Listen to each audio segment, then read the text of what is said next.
നാരായണീയം ദശകം 93 ശ്ലോകം 1. ബന്ധുസ്നേഹം വിജാഹ്യാം തവ ഹി കരുണയാ ത്വയ്യുപവേശിതാത്മാ സർവം ത്യക്ത്വാ ചരേയം സകലമപി ജഗദ്വീക്ഷ്യ മായാവിലാസം നാനാത്വാദ് ഭ്രാന്തിജന്യാദ് സതി ഖലു ഗുണദോഷാവബോധേ വിദേർവാ വ്യാസേതോ വാ കഥം തൗ ത്വയി നിഹിതമതേർവീതവൈഷമ്യബുദ്ധേ ബന്ധുസ്നേഹം വിജാഹ്യാം തവ ഹി കരുണയാ ത്വയി ഉപാവേശിത ആത്മാ ത്വയ്യുപവേശിതാത്മാ സർവം ത്യക്ത്വാ ചരേയം സകലമപി ജഗദ്വീക്ഷ്യ മായാവിലാസം ബന്ധുസ്നേഹം വിജാഹ്യാം തവ ഹി കരുണയാ ത്വയ്യുപവേശിതാത്മാ സർവം ത്യക്ത്വാ ചരേയം സകലമപി ജഗദ്വീക്ഷ്യ മായാവിലാസം നാനാത്വാദ് ഭ്രാന്തിജന്യാദ് സതി ഖലു ഗുണദോഷ അവബോധേ വിധിഹി വാ ഗുണദോഷാവബോധേ വിദേർവാ വ്യാസേദഃ വാ കഥം തൗ ത്വയി നിഹിതമതേഃ വീതവൈഷമ്യബുദ്ധേഃ നാനാത്വാദ് ഭ്രാന്തിജന്യാദ് സതി ഖലു ഗുണദോഷാവബോധേ വിദേർവാ വ്യാസേതോ വാ കഥം തൗ ത്വയി നിഹിതമതേർവീതവൈഷമ്യബുദ്ധേ. നാരായണീയം ദശകം 93 ശ്ലോകം 2. ക്ഷുതൃഷ്ണാലോഭമാത്രേ സതത കൃതധിയോ ജന്തവഃ സന്ത്യനന്ദാസ്തേഭ്യോ വിജ്ഞാനവത്വാദ് പുരുഷ ഇഹ വരസ്തജ്ജനിർദുർലഭൈവ തത്രാപ്യാത്മാത്മനഃ സ്യാദ് സുഹൃദഭിജരിഭുര്യസ്ത്വയി ന്യസ്തചേതാസ്താപോ ചിത്തേരുപായം സ്മരതി സഹി സുഹൃദ് സ്വാത്മവൈരീ തഥോന്യാ. ക്ഷുത് തൃഷ്ണ ലോഭമാത്രേ ക്ഷുതൃഷ്ണാലോഭമാത്രേ സതത കൃതധിയഃ ജന്തവഃ സന്തി അനന്താഃ തേഭ്യഃ വിജ്ഞാനവത് ത്വാദ് പുരുഷ ഇഹ വരഃ തജ്ജനിഃ ദുർലഭ ഏവ. ക്ഷുതൃഷ്ണാലോഭമാത്രേ സതത കൃതധിയോ ജന്തവഃ സന്ത്യനന്ദാസ്തേഭ്യോ വിജ്ഞാനവത്വാദ് പുരുഷ ഇഹ വരസ്തജ്ജനിർദുർലഭൈവ. തത്ര അപി ആത്മനഃ തത്രാപ്യാത്മാത്മനഃ സ്യാദ് സുഹൃദ് അപി ച റിപുഃ യഃ ത്വയി ന്യസ്തചേതാഃ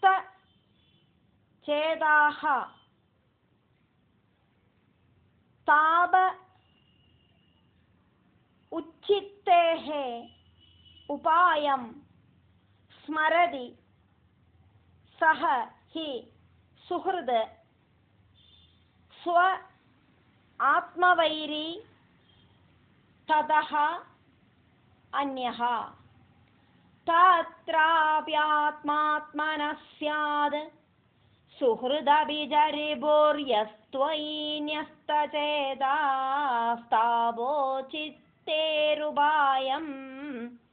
स्मरति स हि सुहृत् स्वात्मवैरी तथोऽन्या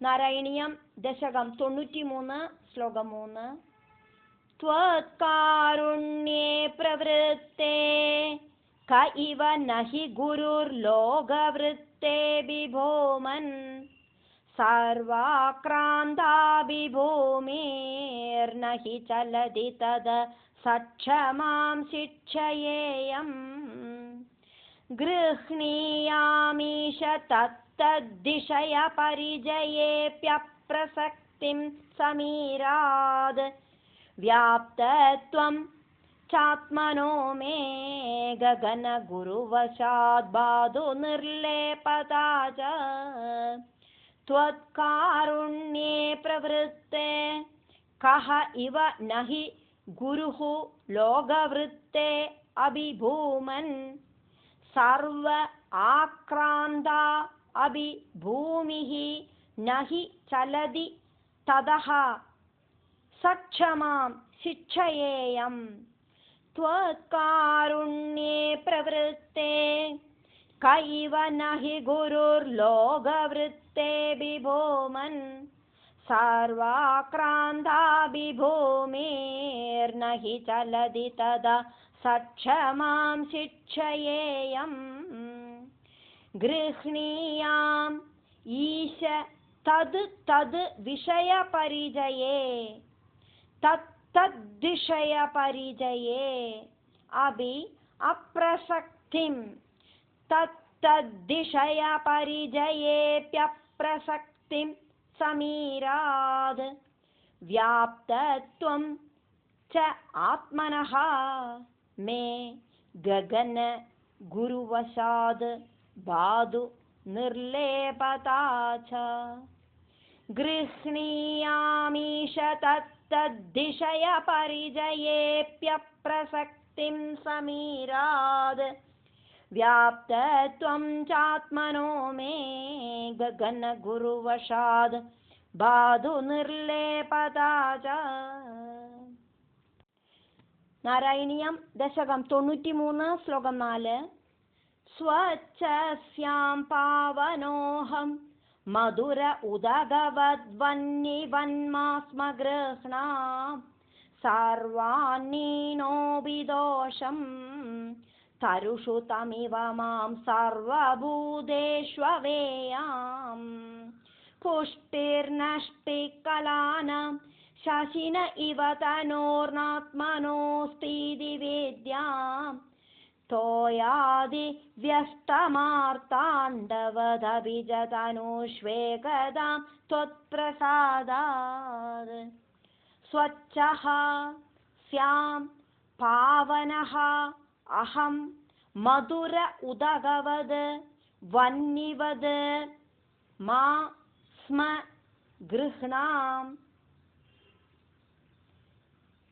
സർവ അന്നീനഃ അഭി ദോഷം തരുഷു തം ഇവ മാം സർവഭൂതേഷു അവേയാം സ്വച്ഛസ്യാം പാവനോഹം മധുര ഉദഗവദ്വന്നിവന്മാസ്മ ഗൃഹ്ണാം സർവാന്നീനോപി ദോഷം തരുഷു തമിവ മാം സർവഭൂതേഷ്വവേയാം പുഷ്ടിഃ നഷ്ടിഃ കലാനാം ശശിനഃ ഇവ തനോഃ ന ആത്മനഃ അസ്തി ഇതി വിദ്യാം തോയാദി വ്യസ്തമാർത്താണ്ഡവത് अभिज तनुषु एकदां त्वद् प्रसादात् पुष्टिर्नष्टिकलानां शशिन इव तनोर्नात्मनोऽस्ति दिवेद्यां तोयादिव्यस्तमार्ताण्डवदपि च तनुष्वेकदां त्वत्प्रसादात्. നാരായണീയം ദശകം 93 ശ്ലോകം 5. സ്നേഹാധ്യാദാത്തപുത്ര പ്രണയമൃതകപോദായിദോ മാസ്മഭൂവം പ്രാപ്തം പ്രാസ്നൻ സഹേയ ക്ഷുതമപി ശയുവത് സിന്ധുവത്സ്യാമഗാദ മാപപ്തം യോഷിതാദൗ ശിഖിനിശലഭവദ്ഭൃംഗവത്സാരഭാഗീ ഭൂയാസം കിന്തു തദ്വദ്ധനചയനവശാന്മാഹമീശ പ്രണേശം. സ്നേഹാദ് വ്യാദ ആപ്തപുത്ര പ്രണയ മൃത കബോധ ആയുധഃ മാ സ്മഭൂവം പ്രാപ്തം പ്രാശ്നൻ സഹേയ ക്ഷുതം അപി ശയുവത് സിന്ധുവത് സ്യാം അഗാധഃ. സ്നേഹാദ്വാദാത്തപുത്ര പ്രണയമൃതകപോദായിദോ മാസ്മഭൂവം പ്രാപ്തം പ്രാശ്നൻ സഹേയ ക്ഷുതമപി ശയുവത് സിന്ധുവത്സ്യാമഗാധ മാ ഭക്തം യോഷിത് ആദൗ യോഷിതാദൗ ശിഖിനി ശലഭവത് ഭൃംഗവത് സാരഭാഗി ഭൂയാസം കിന്തു തദ്വത് ധനചയനവശാത് തദ്വദ്ധനചയനവശാത് മാ അഹം ഈശ പ്രണേശം. തദ്വദ്ധനചയനവശാന്മാഹമീശ പ്രണേശം. മാപപ്തം യോഷിതാദൗ ശിഖിനിശലഭവദ്ഭൃംഗവത്സാരഭാഗീ ഭൂയാസം കിന്തു തദ്വദ്ധനചയനവശാന്മാഹമീശ പ്രണേശം. നാരായണീയം ദശകം 93 ശ്ലോകം 6. മാബദ്ധ്യാസം തരുണ്യാ ഗജ ഇവ വശയാനാർജയേയം ധനൗകം ഹർത്താന്യസ്തം ഹി മാധ്വീഹര ഇവ മൃഗവന്മാമുഹം ഗ്രാമ്യഗീതൈ നാത്യാസജ്ജേയ ഭോജ്യേ സശൈവ ബളിഷേ പിംഗളാവന്നിരാശ സുപ്യാം ഭർത്തവ്യയോഗാത് കുരര ഇവ വിഭോ സാമിഷോ നൈർനഹന്യൈ. മാ ബദ്ധ്യാസം തരുണ്യാ ഗജഃ ഇവ വശയാ ന ആർജയേയം ധനൗകം ഹർത്ത അന്യഃ തം ഹി മാധ്വീഹരഃ ഇവ മൃഗവത് മാ മുഹം ഗ്രാമ്യഗീതൈഃ. മാ ബദ്ധ്യാസം തരുണ്യാ ഗജ ഇവ വശയാനാർജയേയം ധനൗകം ഹർത്താന്യസ്തം ഹി മാധ്വീഹര ഇവ മൃഗവന്മാമുഹം ഗ്രാമ്യഗീതൈ. ന അത്യാസജ്ജേയ ഭോജ്യേ സശഃ ഇവ ബളിഷേ പിംഗളാവത് നിരാശഃ സുപ്യാം ഭർത്തവ്യയോഗാത് കുരര ഇവ വിഭോ സാമിഷഃ അന്യൈഃ ന ഹന്യൈ. നാത്യാസജ്ജേയ ഭോജ്യേ സശൈവ ബളിഷേ പിംഗളാവന്നിരാശ സുപ്യാം ഭർത്തവ്യയോഗാത് കുരര ഇവ വിഭോ സാമിഷോ നൈർനഹന്യൈ. നാരായണീയം ദശകം 93 ശ്ലോകം 7. വർത്തേയ ത്യക്തമാന സുഗമതിശിശുവന്നിസ്സഹായശ്ചരേയം കന്യായ ഏകശേഷോ വലയ ഇവ വിഭോ വർജിതാന്യോന്യഘോഷ. ത്വച്ചിത്തോ നവബുദ്ധ്യൈ പരമിഷു കൃതിവ ശ്മാഭൃതായാനഘോഷം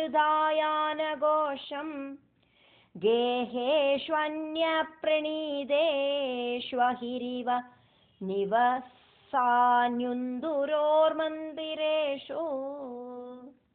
വർത്തേയ ത്യക്തമാനഃ സുഖ അതിശിശുവത് നിസ്സഹായഃ ചരേയം. വർത്തേയ ത്യക്തമാന സുഗമതിശിശുവന്നിസ്സഹായശ്ചരേയം കന്യായാഃ ഏകശേഷഃ വലയഃ ഇവ വിഭോ വർജിതാനി അന്യോന്യഘോഷഃ. വർജിതാന്യോന്യഘോഷ. കന്യായ ഏകശേഷോ വലയ ഇവ വിഭോ വർജിതാന്യോന്യഘോഷ. ത്വത് ചിത്തഃ ത്വച്ചിത്തോ ന അവബുദ്ധ്യൈ നാവബുദ്ധ്യൈ പരമിഷു കൃത് ഇവ ക്ഷ്മാഭൃത ആയാനഘോഷം. ത്വച്ചിത്തോ നവബുദ്ധ്യൈ പരമിഷു കൃതിവ ക്ഷ്മാഭൃതായാനഘോഷം ഗേഹേഷു അന്യപ്രണീതേഷു അഹിഹി ഇവ നിവസാനി ഉന്ദുരോഹ മന്ദിരേഷു. ഗേഹേഷ്വന്യപ്രണീതേഷ്വഹിരിവ നിവസാനുന്ദുരോർമന്ദിരേഷു. നാരായണീയം ദശകം 93 ശ്ലോകം 8. ത്വയ്യേവ ത്വത്കൃതം ത്വം ക്ഷഭയസി ജഗദിത്യൂർണനാപാത്രതീയാ. ത്വച്ഛിന്താ ത്വൽസ്വരൂപം കുരുത ഇതി ദൃഢം ശിക്ഷയേ പേശകാരാത്. വിദ്ഭസ്മാത്മാ ച ദേഹോ ഭവതി ഗുരുവരോ യോ വിവേകം വിരക്തിം ദത്തേ സഞ്ചിന്യമാനോ മമതു ബഹുരുജാ പീഡിതോയം വിശേഷാത്. ത്വയി ഏവ ത്വത് കൃതം ത്വം ക്ഷഭയസി ജഗത് ഇതി ഊർണനാഭാത് പ്രതീയാം. ത്വയ്യേവ ത്വത്കൃതം ത്വം ക്ഷഭയസി ജഗദിത്യൂർണനാഭാത് പ്രതീയാം. ത്വത് ചിന്ത ത്വച്ഛിന്ത ത്വത് സ്വരൂപം ത്വൽസ്വരൂപം കുരുത ഇതി ദൃഢം ശിക്ഷയേ പേശകാരാത്. ത്വച്ഛിന്താ ത്വൽസ്വരൂപം കുരുത ഇതി ദൃഢം ശിക്ഷയേ പേശകാരാത്. വിദ്ഭസ്മ ആത്മാ വിദ്ഭസ്മാത്മാ ച ദേഹഃ ഭവതി ഗുരുവരഃ യഃ വിവേകം വിരക്തിം. വിദ്ഭസ്മാത്മാ ച ദേഹോ ഭവതി ഗുരുവരോ യോ വിവേകം വിരക്തിം ദത്തേ സഞ്ചിന്യമാനഃ സംചിന്യമാനോ മമ തു ബഹുരുജാ പീഡിതഃ അയം വിശേഷാത്. ദത്തേ സഞ്ചിന്യമാനോ മമ തു ബഹുരുജാ പീഡിതോയം വിശേഷാത്. നാരായണീയം ദശകം 93 ശ്ലോകം 9. ഹി ഹി മേ ദേഹമോഹം ത്യജ പവനപുരാധീശ यत्प्रेमहेदोर्गेः वित्ते कलत्रादिषु च विवशिदास्तुत्पदं विस्मरन्ति सोऽयं वह्नेषु नो वा परमिह परदः साम्प्रतं च अक्षिकर्ण त्वग्जिह्वाद्य विगर्षन्त्यवशमद इद कोऽपि न त्वत्पदाब्जे हि मे देहमोहं त्यज पवनपुर आदीश यत् प्रेमहेदोः गेहे वित्ते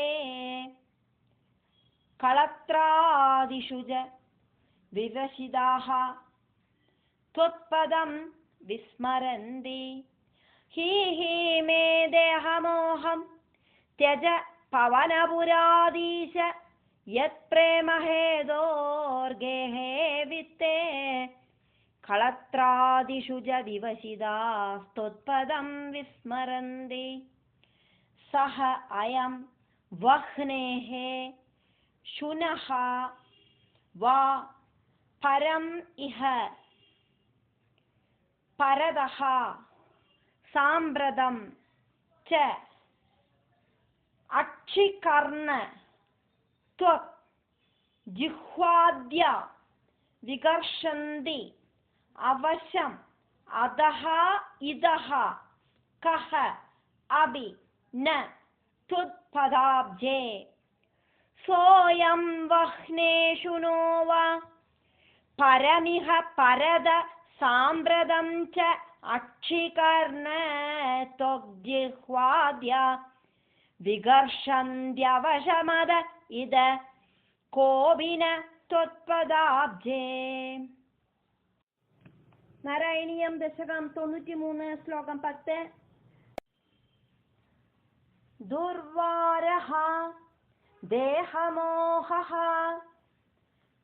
यदि पुनः अधुना तर्हि निःशेषरोगान् दुर्वारो देहमोहो यदि पुनरधुना तर्हि निःशेषरोगान् हृत्वा भक्तिं दृढिष्टां कुरु तव पदपङ्केरुहे पङ्कजाक्ष दुर्वारो देहमोहो यदि पुनरधुना तर्हि निःशेषरोगान् हृत्वा भक्तिं दृढिष्टां कुरु तव पदपङ्केरुहे पङ्कजाक्ष नूनं नानाभवान्ते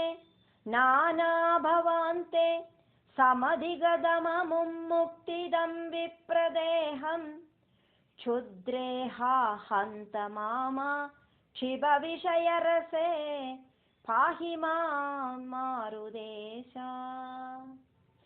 दुर्वारो देहमोहो यदि पुनरधुना तर्हि निःशेषरोगान् हृत्वा भक्तिं दृढिष्टां कुरु तव पदपङ्केरुहे पङ्कजाक्ष नूनं नानाभवान्ते समधिगतममुं मुक्तिदं विप्रदेहं क्षुद्रेहा हन्त मामा क्षिपविषयरसे पाहि मां मारुदेश